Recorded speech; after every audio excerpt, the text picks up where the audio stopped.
আসসালামু আলাইকুম। সম্মানিত বন্ধুরা, আমরা অনেকেই জানি না যে ফরজ গোসলের পর অজু করতে হয় কিনা।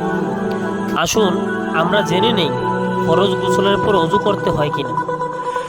ফরজ গোসলের জন্য প্রথমত নামাজের অজুর ন্যায় অজু করতে হবে, তবে পা ধৌত করবে না, বরং প্রথমেই মাথার ডান দিক এবং পরে বাম দিকে পানি ঢেলে নিবে। তারপর মাথার মাঝখানে পানি ঢালতে হবে, অতঃপর সমস্ত শরীরে পানি প্রবাহিত করতে হবে এবং পরে পা দুটি ধুয়ে ফেললেই তার অজু ও গোসল পরিপূর্ণভাবে আদায় হয়ে যাবে। গোসলের পর নামাজের জন্য নতুনভাবে আর অজু করার প্রয়োজন হবে না। এই বিষয়ে সহি হাদিস থেকে তাই প্রমাণিত হয়। হযরতে আয়েশা রাদিয়াল্লাহু তাআলা আনহা হতে বর্ণিত, নবী করিম সাল্লাল্লাহু আলাইহি ওয়াসাল্লাম ফরজ গোসলের পর ওযু করতেন না।